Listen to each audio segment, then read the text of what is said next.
46 आफ्नो परिवारसित याकुब मिस्रमा गएका।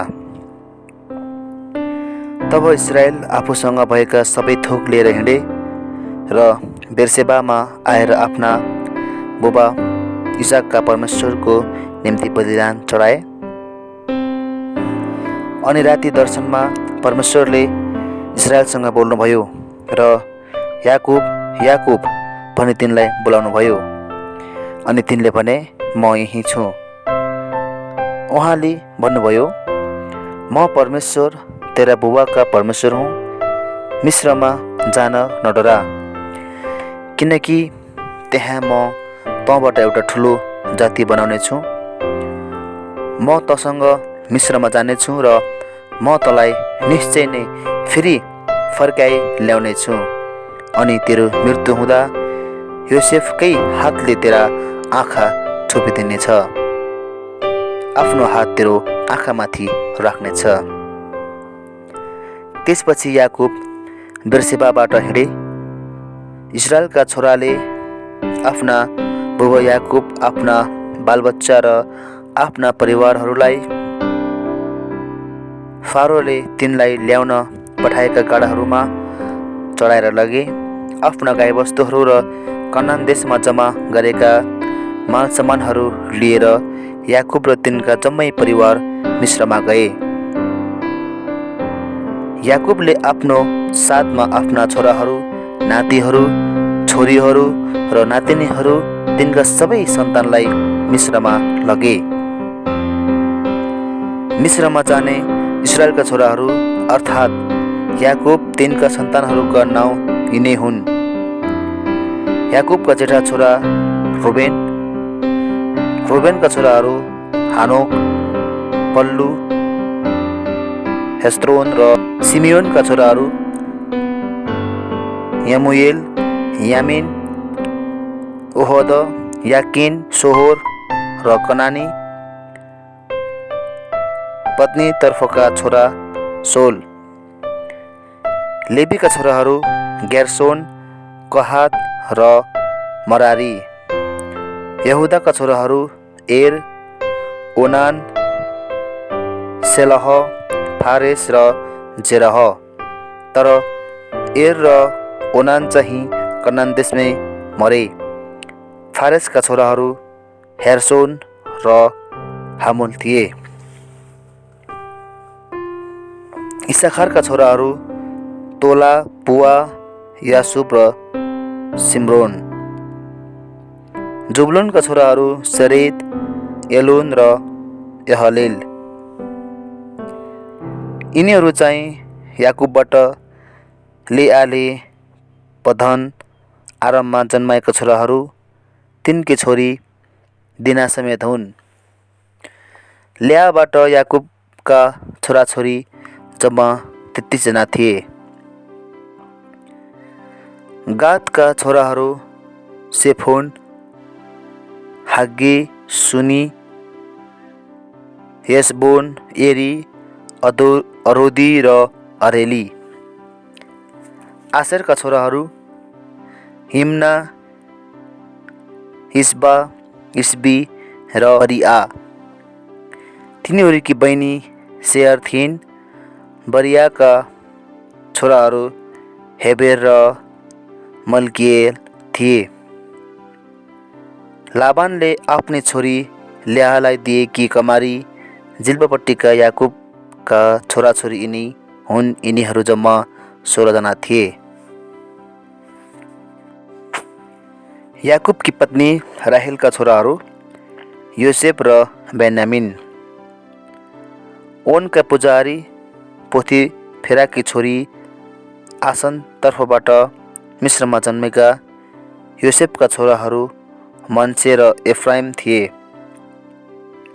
बेन्यामिनका छोराहरू बेला, बेकेर,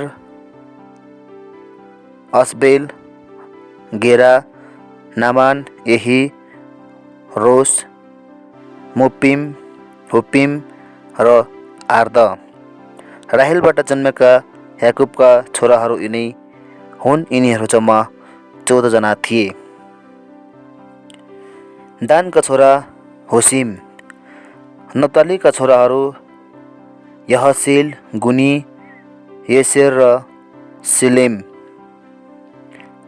लाबानले आफ्नी छोरी राहेललाई दिएको कमारी बिल्हाले याकुबबाट जन्माएका छोराहरू यिनै हुन्। यिनीहरू जम्मा 7 जना थिए। याकुबका साथमा मिस्रमा गएका तिनका बुहारीहरू बाहेक आफ्ना निज सन्तान जम्मा 66 जना थिए। मिस्रमा जन्मेका योसेफका छोराहरू चाहिँ 2 जना थिए। मिस्रमा आउने याकुबका घरका सबै जम्मा 70 जना थिए। गोसेनमा तिनलाई भेट्न आइदेऊन् भनी याकुबले यहुदालाई योसेफ कहाँ खबर दिन आफ्नो अघि पठाए। योसेफले आफ्नो रथ तयार गर्न लगाए र गोसेनसम्म आफ्ना बुबा इस्राएललाई भेट गर्न आए। तिनको अघि योसेफ देखा पर्ने बित्तिकै तिनले आफ्ना बुबालाई अँगालो हालेर धेरै बेरसम्म रोए। इस्राएलले योसेफलाई भने, मैले तेरो मुख देखेर त जीवितै रहेको जान्न पाएकोले अब म सन्तोषसित मर्छु। योसेफले आफ्ना दाजुभाइहरू र आफ्ना बुबाका परिवारहरूलाई भने, अब म गएर फारोलाई खबर दिन्छु र उनलाई भन्नेछु, कनान देशका मेरा दाजुभाइहरू र मेरा बुबाका घरानाहरू म कहाँ आएका छन्। उनीहरू सबै गाईबस्तु पाल्ने भएकाले गोठाला हुन्। उनीहरूले आफ्नो सबै बगाल र बथान र उनीहरूसँग भएका सबै थोक लिएर आएका छन्। जब फारोले तपाईहरूलाई बोलाएर तिमीहरूका काम धन्दा के हो भनी सोध्छन्, तब तपाईहरूले भन्नुहोस्, हजुरका दासहरू हामी बाबु छोराहरू हाम्रा बाल्य अवस्थादेखि अहिलेसम्म गाईबस्तु पाल्ने हौँ। अनि तपाईहरूले गोसेनमा बसोबास गर्न पाउनुहुनेछ, किनभने मिश्रीहरू सबै गोठालाहरूलाई घृणा गर्छन्। 47:47 योसेफका बुबा र दाजुभाइहरू फारो कहाँ हाजिर भएका। तब भित्र गएर योसेफले फारोलाई भने, मेरा बुबा र दाजुभाइहरू उनकै भेडा बाख्रा गाईबस्तु र उनीहरूका सबै थोक लिएर कनानबाट आएका छन् र अहिले उनीहरू गोसेन प्रदेशमा छन्। तिनले आफ्ना दाजुभाइहरू मध्येबाट 5 जनालाई लिएर फारो कहाँ हाजिर गराए। फारोले तिनका दाजुभाइहरूलाई सोधे, तिमीहरूको काम धन्दा के हो? उनीहरूले फारोलाई भने, हामी हजुरका दासहरू हाम्रा पिता पुर्खादेखि नै गोठाला हौँ। उनीहरूले फारोलाई अझै भने, हामी यस देशमा बसोबास गर्न आएका छौँ, किनकि कनान देशमा घोर अनिकाल परेको हुनाले हजुरका दासहरूलाई भेडा बाख्रा चराउने ठाउँ भएन। अब बिन्ती छ कि हामी हजुरका दासहरूले गोसेन प्रदेशमा बसोबास गर्ने अनुमति पाऊँ। फारोले सबलाई भने, तिम्रा बुबा र तिम्रा दाजुभाइहरू तिमी कहाँ आएका छन्। मिस्र देश तिम्रै अघि छ। देशको सबैभन्दा असल ठाउँमा तिम्रा बुबा र तिम्रा दाजुभाइहरूलाई बस्न देऊ। उनीहरूलाई गोसेन प्रदेशमा नै बस्न देऊ। उनीहरूमध्ये कति लायकका मानिसहरू छन् भने तिमीले थाहा पायो भने मेरा गाईबस्तुहरू पनि उनीहरूकै जिम्मामा लगाइदेऊ। तब योसेफले आफ्ना बुबा याकुबलाई पनि फारो कहाँ हाजिर गराए। याकुबले फारोलाई आशीर्वाद दिए। फारोले याकुबलाई सोधे, तपाईँको उमेर कति भयो? याकुबले भने, मेरो प्रवासी जीवनको उमेर 130 वर्ष भयो। मेरो यस जीवनका वर्षहरू त थोरै र दुःखमय भएका छन्। हजुर मेरा पिता पुर्खाहरूले यस प्रवासको जीवनमा जति दिन उमेर खाएका थिए त्यति त अहिले मेरो पुगेको छैन। अनि याकुबले फेरि फारोलाई आशीर्वाद दिएर फारोको उपस्थितिबाट निस्केर गए। तब योसेफले आफ्ना बुबा र दाजुभाइहरूलाई बसोबास गराएर फारोको हुकुम अनुसार तिनले मिस्रमा भएका सबैभन्दा असल ठाउँ अर्थात् रामसेस भन्ने इलाकामा उनीहरूका अधिकारमा जग्गा जमिन दिए। योसेफले आफ्ना बुबा दाजुभाइहरू र आफ्ना बुबाका परिवारका सबैलाई उनीहरूका बालबच्चाको सङ्ख्या अनुसार खानेकुरा दिएर उनीहरूको पालन पोषण गरे। घोर अनिकालले देश ग्रस्त भएकोले गर्दा देशमा खानेकुरा केही थिएनन्। अनिकालद्वारा मिस्र र कनान दुवै देश ग्रसित थिए। मिस्र र कनान देशका मानिसहरूले अन्न किनेका सबै रुपैयाँ योसेफले जम्मा गरेर फारोकै महलमा राखे। जब मिस्र र कनानमा भएका मानिसहरूले आफ्ना रुपैयाँ पैसा खर्च गरिसके तब सबै मिस्रीहरूले आएर योसेफलाई भने, हामीलाई अन्न दिनुहोस्, तपाईँका आँखाको सामुन्ने हाम्रो किन मरौँ? हामीसित भएका रुपैयाँ पैसा सबै सिद्धिए। योसेफले तिनीहरूलाई भने, तिमीहरूका रुपैयाँ पैसा सिद्धिए भने गाईबस्तु ल्याऊ। तिमीहरूका गाईबस्तुहरूका सट्टामा म तिमीहरूलाई अन्न दिउँला। यसकारण तिनीहरूले आफ्ना गाईबस्तुहरू योसेफ कहाँ ल्याए र योसेफले तिनीहरूका घोडा, भेडा, गाई, गधा आदिका सट्टामा तिनीहरूलाई खानेकुरा दिएर तिनीहरूको हेरचाह गरे। त्यस साल गाईबस्तुका सट्टामा तिनीहरूलाई तिनले अन्न दिए।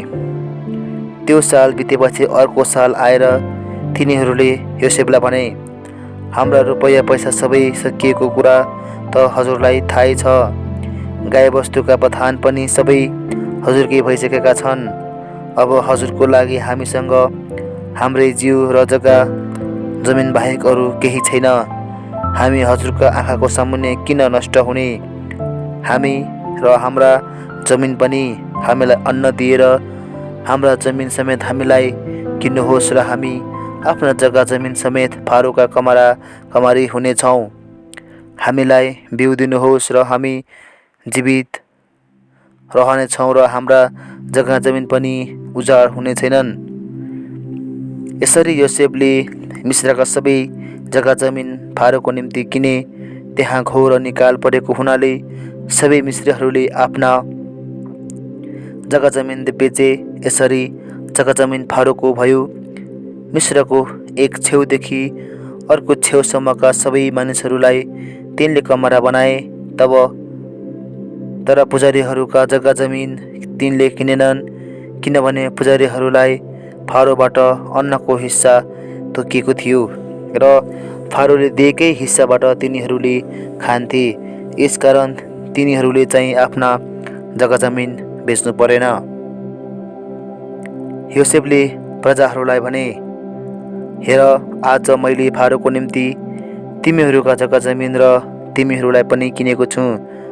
अब तिमीहरूका निम्ति बिउ यहाँ छ र तिमीहरूले जमिनमा बिउ छ र तर फसलको बेलामा उब्जनीको 5औं हिस्सा तिमीहरूले फारोलाई टक्राउनु पर्छ। 4 हिस्सा चाहिँ खेतीलाई बिउको निम्ति र तिमीहरूका परिवार र तिमीहरूका बालबच्चाले खानाका निम्ति तिमीहरूका आफ्नै हुनेछ। तिनीहरूले भने, हजुरले हाम्रो प्राण बचाइदिनु भएको छ। हजुरको निगाह हामीमाथि रहोस्, हामी फारोका कमारा हुनेछौँ। यसैले मिस्र देशमा जग्गा जमिनको विषयमा योसेफले एउटा ऐन बनाए, जो आजसम्म प्रचलित छ कि उब्जनीको 5औं हिस्सा फारोको हुन्छ। पुजारीहरूका जग्गा जमिन मात्र फारोको भएनन्। अब मिस्रको गोसेनमा इजरायलीहरूले बसोबास गरे र तिनीहरूले त्यहाँका जग्गा जमिन आफ्नो अधिकारमा लिए अनि त्यहाँ तिनको फलिफाप भएर सङ्ख्यामा जाँदै वृद्धि हुँदै गयो। याकुब मिस्रमा 17 वर्ष बाँचे। याकुबको जम्मा उमेर 147 भयो र इजरायलको मर्ने बेला आइपुग्दा तिनले आफ्नो छोरा योसेफलाई बोलाएर भने, यदि तैँले मलाई श्रद्धा गर्छस् भने दया गरी तेरो हात मेरो तिख्रा मुनि राखेर म प्रति भक्ति देखाउँछु भनी मसँग प्रतिज्ञा गर। तैँले मलाई मिस्र देशमा नगाड, तर जब म मेरा पिता पुर्खाहरूसँग सुति जाउँला तब मलाई मिस्रबाट बोकेर लगी उनीहरूकै च्यानमा गाडिदे।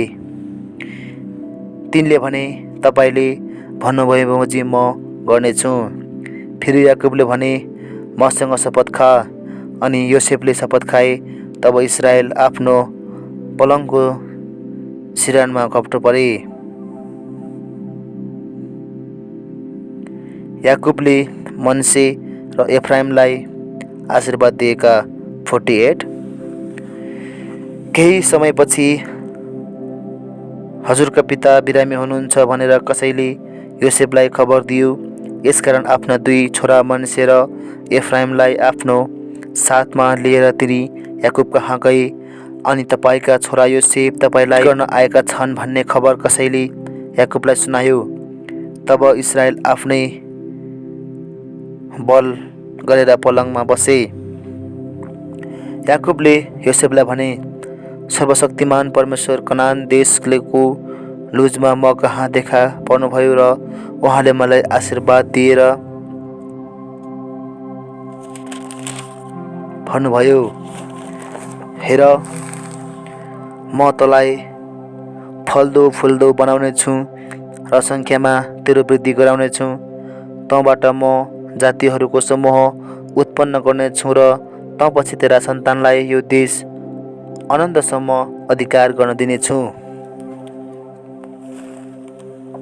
अब म मिस्रमा आउन अघि मिस्रमा जन्मेका तेरा यी 2 छोराहरू मेरै हुन्।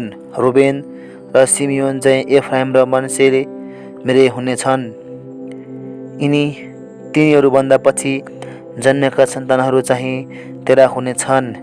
यिनीहरूले हक पाउँदा एफ्राइम र मनसेका नाउँमा यिनीहरू बोलाइनेछन्, किनभने म मद्दन आरामबाट आउँदा एप्रातमा पुग्न अझ केही टाढा छँदै कनान देशका राहेल मरिन र एप्रात अर्थात् बेथलेहेममा जाने बाटोमा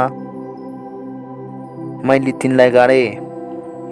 योसेफका छोराहरूलाई देखेर इस्राएलले भने, यिनीहरू को हुन्? योसेफले आफ्ना बुबालाई भने, परमेश्वरले मलाई यहाँ दिनुभएका यी मेरा छोराहरू हुन्। तब इस्राएलले भने, तिनीहरूलाई यहाँ म कहाँ ल्याइदे, म तिनीहरूलाई आशीर्वाद दिनेछु। त्यसबेला उमेरले गर्दा इस्राएलका आँखा धमिला भएका थिए र तिनी राम्ररी देख्न सक्दैनथे। यसकारण योसेफले तिनीहरूलाई तिनको नजिक लगिदिए अनि तिनले तिनीहरूलाई मही खाएर अँगालो हाले।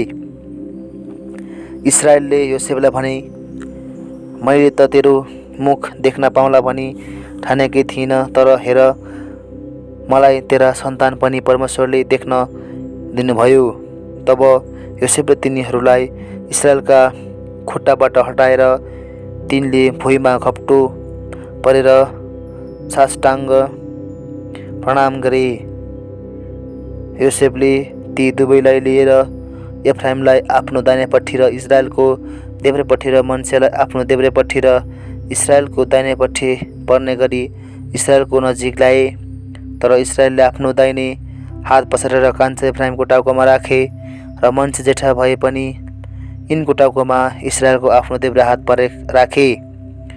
तब तिनले योसेफलाई आशीर्वाद दिएर भने, जुन परमेश्वरको सामुन्ने तेरा पिता अब्राहम र इसाक हिँड्थे, जुन परमेश्वरले मेरो जीवनभरि आजसम्म मलाई डराउनु भएको छ, ती स्वर्गदूत जसले मलाई सबै खराबीबाट जोगाउनु भएको छ, उहाँले नै यी बालकहरूलाई आशीर्वाद देऊन्।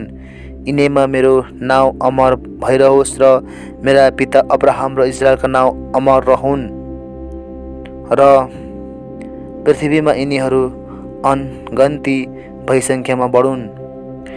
तिनका बुबाले आफ्ना दाहिने हात एफ्राइमको टाउकोमा राखेका देखेर योसेफलाई मन परेन र तिनले एफ्राइमको टाउकोबाट मनसेको टाउकोमा राख्ने भनी तिनका बुबाको हात हटाउनलाई उठाए। तिनले बुबालाई भने, हे बुबा, यसो होइन, किनकि जेठो चाहिँ यो हो, तपाईँको दाहिने हात यसको शिरमाथि राखिदिनुहोस्। तर तिनका बुबाले अस्वीकार गरी भने, मलाई थाहा छ छोरा, मलाई थाहा छ यसको पनि एउटा वंश हुनेछ र यो पनि ठुलो हुनेछ। त्यसो भए तापनि यसको भाइ चाहिँ योभन्दा महान हुनेछ र त्यसका सन्तान जातिहरूको एक समूह हुनेछ। इस्राएलले तिनीहरूलाई त्यस दिन यसो भनेर आशीर्वाद दिए, इस्राएलले तेरो नाउँ लिएर यसो आशीर्वाद दिनेछन्, परमेश्वरले तँलाई एफ्राइम र मनसे जस्तै बनाउन्। यसरी तिनले मनसे भन्दा एफ्राइमलाई नै अगाडि राखे। तब इस्राएलले योसेफलाई भने, अब म मर्न लागेको छु, तर परमेश्वर तिमीहरूका साथमा हुनुहुनेछन् र तिमीहरूलाई फेरि तिमीहरूका पिता पुर्खाहरूको देशमा लैजानुहुनेछ। त्यसबाहेक तेरा दाजुभाइहरूभन्दा तँ बढी भएकोले मैले तँलाई एउटा पहाडको पाखा दिने देखेको छु, जो मैले आफ्नो तरबार र धनुको बलले एमोरीहरूबाट लिएको थिएँ। 49 याकुबले आफ्ना 12 छोराहरूलाई आशीर्वाद दिएका। तब याकुबले आफ्ना छोराहरूलाई बोलाएर भने, तिमीहरू यहाँ जम्मा हौ र पछिल्ला दिनहरूमा तिमीहरूमाथि के आइपर्नेछ सो भनौँला। हे याकुबका छोरा हो, जम्मा भएर सुन, तिमीहरूका बुबा इस्राएलले भनेका सुन। रुबेन, त मेरो जेठो छोरो होस्, मेरो शक्ति र मेरो बलको पहिलो फल, गौरव र शक्तिमा सर्वप्रमुख। पानी जस्तो चञ्चल तेरो प्रतिष्ठा कायम रहने छैन, किनभने तेरा बुबाको पलङमा त चढिस र त्यो अशुद्ध पारिस त मेरो ओछ्यानमा चढिस। सिमियोन र लेवी दाजुभाइ हुन्, तिनका तरबार नै उपद्रवका हतियार हुन्। ए मेरो प्राण, तिनीहरूको सभामा नआइज, तिनीहरूको सङ्गतमा नलाग, किनकि आफ्नो रिसमा तिनीहरूले मानिसहरूलाई मारेका छन्। तिनीहरूले आफू खुसी गरेर गोरुहरूका ढोड-नसा काटेका छन्। तिनीहरूको रिसमाथि श्राप परोस्, किनभने त्यो भयानक छ, र तिनीहरूका क्रोधमाथि, किनकि त्यो निष्ठुर छ। तिनीहरूलाई म याकुबमा छिन्न भिन्न पार्नेछु र इस्राएलमा तितर-बितर पार्नेछु। ए यहुदा, तेरा दाजुभाइहरूले तेरो प्रशंसा गर्नेछन्, तेरो हातले तेरा शत्रुहरूका गर्दन पक्रनेछन्, तेरै बुबाका छोराहरू तेरो सामुन्ने निहुरिनेछन्। यहुदा सिंहको डमरू हो र ए मेरो छोरो, शिकारबाट त आएको छस्, त्यो निहुरिन्छ र सिंह चाहिँ लेटिरहन्छ। सिंह चाहिँ कसले त्यसलाई उठाउने आँट गर्छ? यहुदाको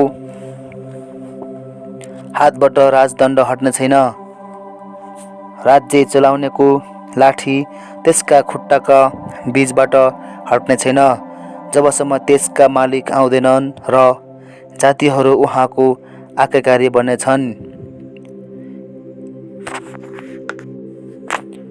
त्यसको गधालाई दागको पोटमा र गधाको बछडालाई चाहिँ उत्तम जातको हाँगामा भाज्नेछ।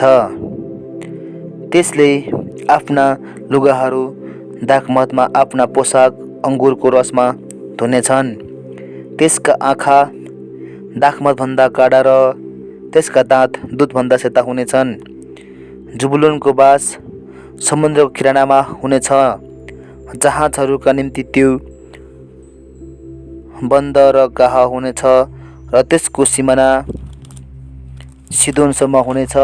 इस्साखार बलियो गधा हो, जो दुई भारीहरूका बीचमा लेटिन्छन्। आफ्नो विश्रामको ठाउँ अचल रहेछ र त्यसको तेज रमाइलो रहेछ भन्ने त्यसले देखेपछि त्यसले भारी बोक्नलाई आफ्नो काँध झुकाउनेछ र बेगारीको काम गर्न मान्नेछ। इस्राएलका कुलहरू मध्येको एक भएर दानले आफ्ना मानिसहरूका निम्ति न्याय गर्नेछ। दान चाहिँ बाटोमा भएको एउटा सर्प र गोरेटोमा भएको विषालु साँप हुनेछ, जसले घोडाका कुर्कुच्चा डस्न र त्यसको खोड चढी चाहिँ पछिल्लोतिर लोट्छ। हे प्रभु, मैले तपाईँको उद्धारको प्रतिज्ञा गर्दै आएको छु। गातमाथि एक दलले आक्रमण त गर्नेछ, तर त्यसले तिनीहरूलाई उल्टा खेद्दै हमला गर्नेछ। आशीर्बाट उत्पन्न हुने अनाजहरू उत्तम हुनेछन् र त्यसले राजकीय खाना बाँडिदिनेछ। नप्ताली फुकाइएकी मुडुरी मृग हो, जसले सुन्दर सुन्दर पाठापाठी ब्याउँछे। योसेफ फलले लटरम्म भएको एउटा लहरा हो, पानीको मूलनेर भएको फल दिने लहरा, जसका हाँगाहरू पर्खाल माथि माथि फैलिन्छन्। धनुधारीहरूले त्यसलाई ज्यादै दुःख दिए, त्यसमाथि काँड चलाए र त्यसको खेदो गरे। तैपनि त्यसको धनु दह्रो नै रह्यो र त्यसका पाखुराहरू फुर्तिलोले रहे। याकुबका परम शक्तिशालीको हातद्वारा ती गोठाला इजरायलको चट्टानद्वारा, अर्थात् तेरा बुबाका परमेश्वर जसले तँलाई सहायता गर्नुहुन्छ, सर्वशक्तिमान जसले तँलाई आशिष दिनुहुन्छ। माथि स्वर्गका आशिषहरू, तल अगाधका आशिषहरू, स्तन र गर्भमा आशिषहरू। तेरा बुबाका आशीर्वाद प्राचीन पहाडहरूका आशीर्वादहरूभन्दा र अनन्त डाँडाहरूका आशिषभन्दा प्रबल छ। ती सबै योसेफको शिरमा हउन्।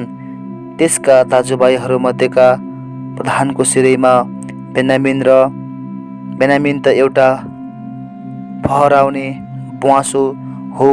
बिहान चाहिँ ल्याएको शिकार त्यसले खान्छ र बेलुकी चाहिँ त्यसले लुट बाँड्छ। यी सबै इजरायलका 12 कुल हुन्। आफ्ना बुबाले तिनीहरूलाई आशीर्वाद दिँदै भनेको कुरा यही हो। प्रत्येकलाई तिनले सुहाउँदो आशीर्वाद दिए। तब तिनले तिनीहरूलाई यो आज्ञा दिए, म त मेरा मानिसहरू कहाँ मिल्न जान लागेको छु। हित्ती एप्रोनको खेतमा भएको ओडारमा मेरा पिता पुर्खाका साथमा मलाई गाड, अर्थात् कनान देशमा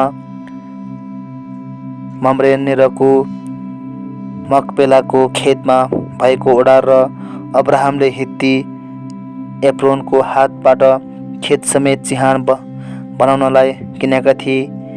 त्यही नै उनीहरूले अब्राहम र तिनकी पत्नी सारालाई गाडेका थिए र त्यही नै उनीहरूले इसाक र तिनकी पत्नी रेबिकालाई पनि गाडेका थिए। त्यही नै मैले लेयालाई गाडे।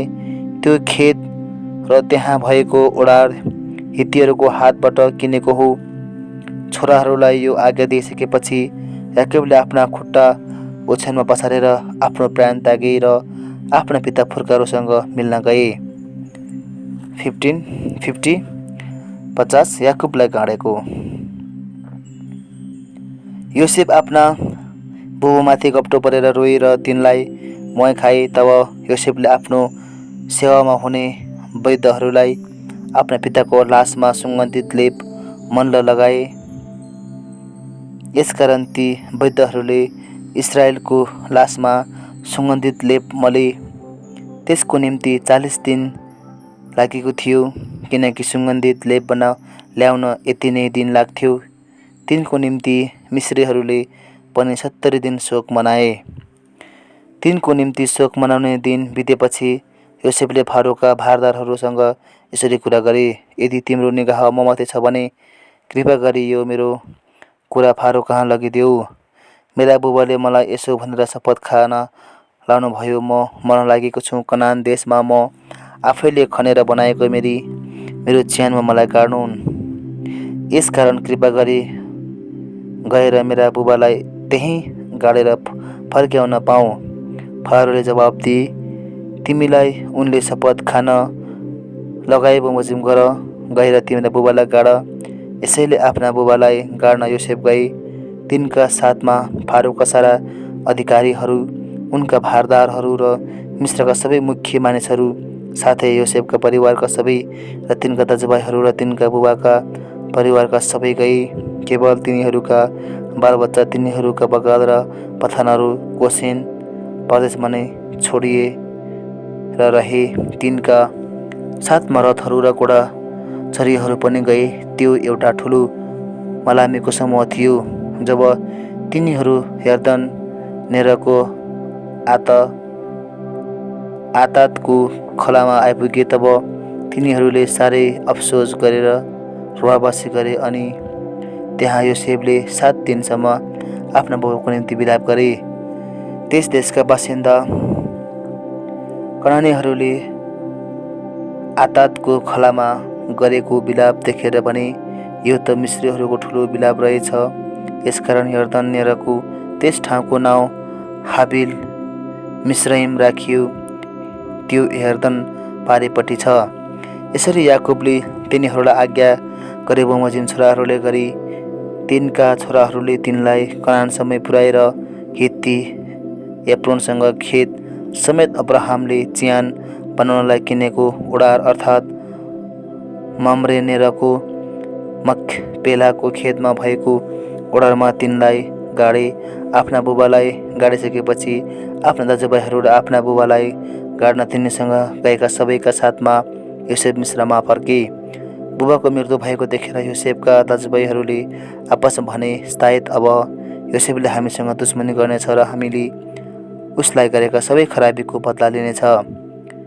यसैकारण उनीहरूले यसो भनेर योसेफ कहाँ खबर पठाए, मर्नुभन्दा अघि तपाईँका बुबाले यस्तो आज्ञा दिनुभएको थियो, तिमीहरूले योसेफलाई भन, कृपा गरी उनीहरूले तिमीसँग खराबी गरेकामा तिम्रा दाजुहरूको अपराध क्षमा गर। अब बिन्ती छ, कृपा गरी तपाईँका बुबाका परमेश्वरका दासहरूका अपराध क्षमा गर्नुहोस्। उनीहरूको यस्तो कुरा सुनेपछि योसेफ रोए।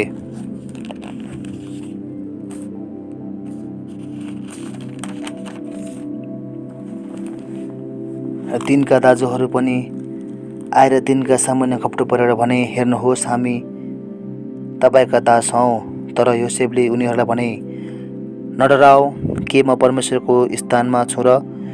तिमीहरूले मेरो विरुद्धमा हानि गर्ने विचार गरेका थियौ, तर परमेश्वरले त्यही कामद्वारा भलाइ गर्ने विचार गर्नुभयो, ताकि जसरी आज भइरहेको छ त्यसरी नै धेरैजना मानिसहरू बाँचिरहन्। यसकारण नडराऊ, तिमीहरूका बाल बच्चा समेत म पालन पोषण गर्नेछु। यसरी तिनले उनीहरूलाई ढाडस र सान्त्वना दिए। योसेफको मृत्यु। योसेफ र तिनका बुबाका परिवारहरू मिस्रमा बसेर योसेफ 110 वर्षसम्म बाँचे। योसेफले एफ्राइमको पनातीसम्म पनि देखे। मनसेका छोरा माकिरका भर्खर जन्मेका बालबच्चा पनि योसेफकै घोडामा राखिए। तब योसेफले आफ्ना दाजुभाइहरूलाई भने, मेरो मर्ने बेला भयो, तर परमेश्वरले निश्चय नै तिमीहरूको हेरविचार गर्नुहुनेछ र उहाँले अब्राहम, इसाक र याकुबसित शपथ खाएर प्रतिज्ञा गर्नुभएको यस देशबाट तिमीहरूलाई लैजानुहुनेछ। अनि योसेफले इस्राएलका सन्तानलाई शपथ खान लाएर भने, परमेश्वरले तिमीहरूको हेरविचार गर्नुहुनेछ र त्यो बेला तिमीहरूले मेरा अस्थिहरू यहाँबाट लैजानु। यसरी योसेफ 110 वर्षको भएर मरेर उनीहरूले तिनको लास सुगन्धित लेप मलेर बाकसमा हालेर मिस्रमै नै राखे।